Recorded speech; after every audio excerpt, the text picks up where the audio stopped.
আসসালামু আলাইকুম সুপ্রিয় কৃষিপ্রেমী ভাইরা এবং ধান চাষি ভাইরা, সবাইকে শৌখিন কৃষি ইউটিউব চ্যানেলে স্বাগতম।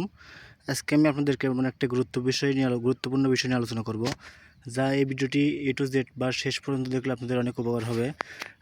আগে আমি আপনাদেরকে আমার এই জমির সম্পূর্ণ অংশটুকু দেখাই।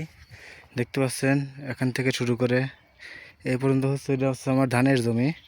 তো আসলে আজকে গুরুত্বপূর্ণ বিষয়ে আলোচনা করার প্রধান কারণ হচ্ছে, ধানের জমিতে পানি শুকিয়ে ফেলে এরকমভাবে ধানের জমি ফাটিয়ে দেওয়া হয় কেন। আসলে ফাটিয়ে দেওয়া হয় মূলত দুটি কারণে। একটি কারণ হচ্ছে, ধানের আপনার যে সকল শ্যাওলা বা যে সকল কচুরিপানা থাকে সেগুলোকে দূর করার জন্য মূলত ধানের জমিতে এই সকল ফাটল ধরানো হয়।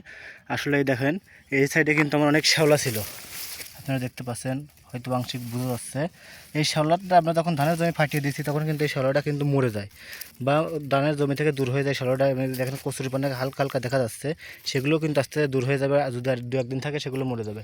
আসলে মূলত এই কচুরিপানা আর এই শ্যাওলাটা দূর করার জন্যই কিন্তু ধানের জমিতে ফাটল ধরানো হয়। আসলে এর প্রধান কারণ হচ্ছে, আপনারা যখন আপনাদের ধানের জমিতে কচুরিপানা বা শ্যাওলা থাকবে, তখন যদি আপনারা আপনাদের ধানের জমিতে সার প্রয়োগ করেন, তাহলে কিন্তু সেগুলো কিন্তু আর আপনার কোনো কার্যকর হবে না, বা সেই সারগুলো কিন্তু আপনাদের খুব একটা যে কাজে আসবে তা আসবে না।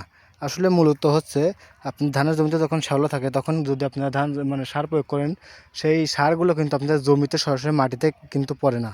সেগুলো কিন্তু সেই আপনার শ্যাওলা বা কচুরিপানার উপরেই পড়ে, এবং এর পড়ার ফলে কিন্তু আপনারা যখন দেখা যাবে যে আপনাদের এই কচুরিপানার বা শ্যাওলার উপর পড়ার পরে কিন্তু আপনাদের যে সার বা আপনার যেগুলো জমিতে প্রয়োগ করেন সেগুলো কিন্তু গুণগত মান আছে বা যেগুলোর কার্যকারিতা ক্ষমতা আছে, সেগুলো কিন্তু আপনার এই শ্যাওলা বা সারই কিন্তু শেষ করে দেয়, খেয়ে এর উপর পড়তে পড়তে কিন্তু আপনার মাটিটা কিন্তু সেইটা আপনার ধারণ ক্ষমতা আছে, সেই কার্যকরিতা কিন্তু মাটি গ্রহণ করতে পারে না। ফলে শ্যাওলাই কিন্তু সেগুলো নষ্ট করে দেয়, বা শ্যাওলার উপর পড়ে কিন্তু নষ্ট হয়ে যায়, ফলে সেই সারটা কিন্তু আপনাদের জমিতে কাজে আসে না।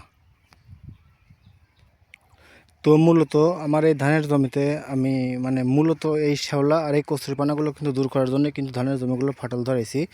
আসলে এটাই হচ্ছে মূল কারণ, যাতে এরপরে কিন্তু আমাদের ধানের জমিতে যদি আমি পানি দিয়ে সার প্রয়োগ করি, বিভিন্ন ধরনের সার কিংবা আপনাদের ভিটামিন প্রয়োগ করি, সেগুলো কিন্তু আমাদের ধানের জমিতে খুবই দ্রুত কার্যকর হবে এবং খুবই ফলন যার ফলে কিন্তু আমার ধানের জমির চেহারা কিন্তু আগের থেকে অনেক উন্নত হয়ে যাবে।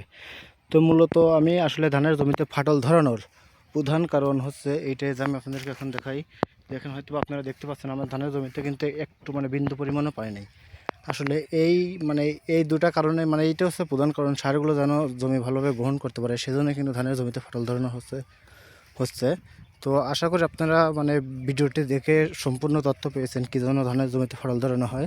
হয়তো বা যারা এ টু জেড তথ্য পেয়েছেন, বা আপনাদের ভিডিওটি অনেক উপকারে আসবে। তো ধন্যবাদ সবাইকে। আজকের ভিডিওটি এই পর্যন্তই। শুধুমাত্র ধানের জমিতে কেন ফাটল ধরানো হয় এই বিষয় নিয়ে আলোচনা করার জন্য আপনাদেরকে ভিডিও বানালাম। তো ধন্যবাদ সবাইকে। ধান বা বিভিন্ন ধরনের কৃষি নিয়ে আমার চ্যানেলে অনেক ভিডিও আপলোড করা আছে, তাহলে কিন্তু দেখে আসতে পারেন।